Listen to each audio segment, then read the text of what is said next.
everyone, I am Rebecca from ChemKnits, and let's get ready to leave no dye behind, starting with this leftover dye bath that is still pretty warm. In here we started with I think 12 cups of water and 6 tablespoons of white vinegar.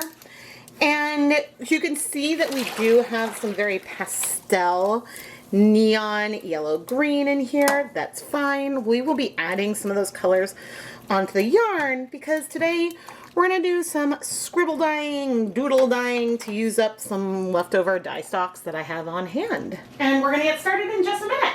Today we're primarily going to use a fluorescent lemon stock and a radioactive stock. The color name is radioactive, not the dye. These are Dharma acid dyes that I mixed by having half a gram of each color in one of these bottles that was about 130 milliliters. I also have some remnant emerald green and true black dye stocks we might bring in. I have some other colors I might bring in as well. But the goal is to use up these two colors as our primary focus, and then everything else is just a little bit of a bonus because we want to create something fun. I have the heat on medium low. Now the only problem with the scribble dyeing technique overall for using up color is that sometimes I get really happy with where we are and I haven't used up that much color. And so then I hit a point where I don't want to layer any more dye on. Now the reason why I enjoy scribbling colors, doodling with colors, is that it allows me to have some random placement, and yeah, I just enjoy that. Now I'm using, well, I was going to try to use, but I don't think it's going to work. Oh, this tip is actually sealed. Ha! I didn't realize that I'd never popped that edge. Now emerald green is a color that is a spreader, and you'll see we're getting these little drips here today. The other things I need to remember is that we only have 200 grams of yarn in here total, and so things will therefore spread out a lot. Now when it comes to our black, we're getting a similar drippy feel, and you know what, I'll just let some go over there and maybe one down there. It's because the holes on these tips from Dharma are so thin.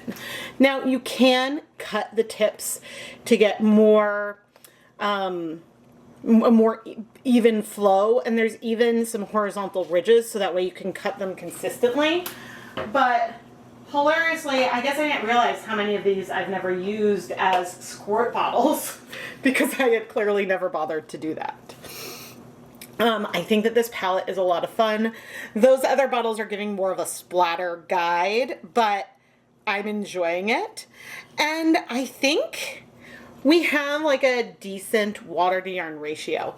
But you can see we're getting spread around where the colors are placed. You can see gray spread, a bunch of green and yellow spread in there, not just through multiple layers, but also around where they are.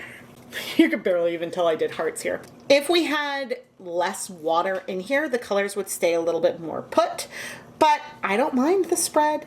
And so I'm gonna go ahead and let this sit for 5 minutes before we flip the yarn. The longer you wait before moving the yarn, the less spread you might get, because if I flip too soon, then the colors may not have struck to the yarn at all yet, and so then they'll spread a little more. But that does vary a little bit as well, so sometimes waiting about 5 minutes just helps. As I'm walking back over, I'm having a little bit of a deja vu moment with this, and wondering if I have done this before.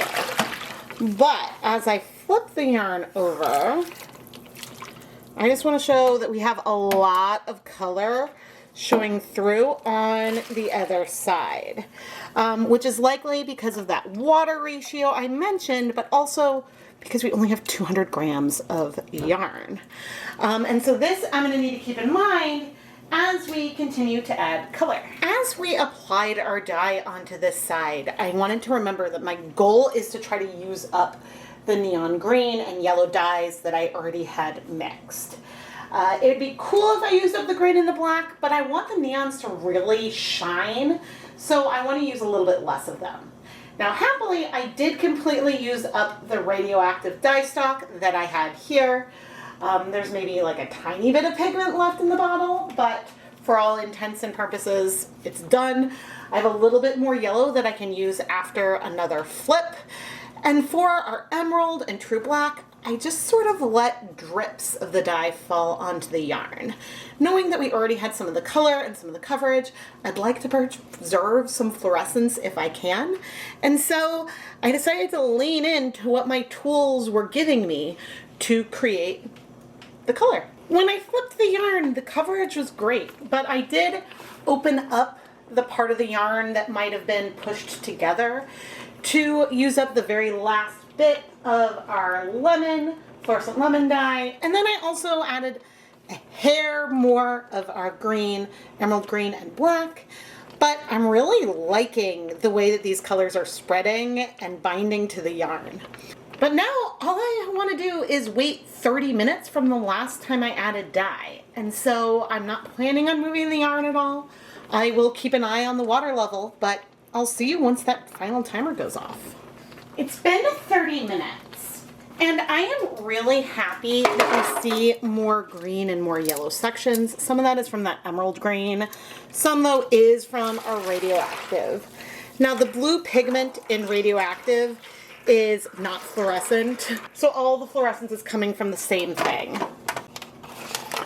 But now I'm going to go set our yarn aside to let it cool completely so we can wash it. And I'm very excited with how this came together. It did what I wanted the colors to do. That doesn't always happen, so it's very exciting. I'll see you in a little bit. Let's wash this yarn. I am so excited I added that little bit of black to it. And the green, I think that it made this super fun. Will make it visually interesting. It's sort of like as I move it, there's a lot of dimension and depth to the colorway that has me super excited. But I think the thing I'm most excited about is the fact that adding those colors, maybe there's a hint coming out, but not much. Adding those colors did not diminish from the brightness, and this still feels like a very neon yarn, just with pops of other colors. Because the green and the black, if I had gone too heavy with them, could have spread and given us like a medium, leaning pastel, muted green color. But no, this feels bright and fun and very, intentional. Oh yeah, there's no color left after rinsing out the soap. I'm gonna go ahead and pop this yarn into my spin dryer, hang it up to dry, and we'll see what it looks like for some conclusions. Here is our Scribble dyed yarn. And we have a lot of contrast in colors here. If I had stuck with just our two fluorescent colors that scribbled a little bit easier, then if I had stuck with just our fluorescent yellow and green dyes that scribbled a little easier because of the containers I had them in, we would have ended up with a gorgeous yarn, but there wouldn't have been a lot of contrast between those colors. Bringing in the emerald green and the little hints of black really added more dimension and contrast to it. And we do have some spread of some of these colors. There's a little bit of some grays in here, and we're having some static. You can see some grays in this one as well. But overall, the yarn feels really bright with then some pops of color. If I turn off the overhead lights and bring over my black light, this yarn is very fluorescent. If I pull the black light away a little bit, you can see a little better some of the areas that have a little bit less fluorescent in them. And specifically when it's closer, the areas that have some of that gray really seem, there's actually a little bit of fluorescence in there with that gray spread. But the emerald green is popping a little bit more, as is the black with the fluorescence, because well, emerald green does have a fluorescent pigment in it, but it is not a fluorescent color because ultimately there's not that much of the fluorescence in there. And I just want to show off that our fluorescent yellow and our fluorescent green, those neon colors are there and are showing off. It's just giving a more subtle backdrop for those pops of green and black. And so I think that this is gonna knit up so fun with those little pops of speckle color in there. And oh, I love it. It would be really fun to dye up this kind of colorway in a rainbow of colors. Now, this is something that I have played around with a lot, using fluorescent and non-fluorescent pigments in the same kind of color family, and using that together with great results. It's a little bit harder with, say, a yellow than it is with a green, because once you add a little bit more red or a little bit more blue to it, very quickly the yellow will lean a lot more green or a lot more orange. But I just am really, really enjoying this effect, and it's fun that part of how this came together was from what my dyes were doing. Because my dye stock containers had a teeny tiny opening and sort of dribbled that color on, I leaned into it and went with it versus transferring it to another container where I could get a stronger stream of liquid dye going onto the yarn. And so it's really fun when things like that happen. I like leaning into where the color's going. I am Rebecca from ChemKnits, and I love to dye yarn. Sometimes I start off with a project where I know exactly where I want to go and have a vision in my head and try to set out and create it. Other times I have materials around that I want to use to create something beautiful. And so then I'll just start playing and see the direction that they take me. Knowing that I always could have taken this and over-dyed it in a green or a black or a blue. If I didn't like the contrast between the colors, I could have added something to even it all out and make it feel more muted. That's just the fun thing when it comes to dyeing yarn. And whatever your approach is, you can create something really magical. As we bring in our black light one final time, please don't forget to subscribe and turn on notifications so you never miss a new video. I know that when it comes to fluorescence, there's not a ton of real world application for it, but it is fun and it does indicate the bright neon colors. But anyway, subscribe and turn on notifications. I post at least twice a week and you really don't want to miss anything. Thank you so much for watching.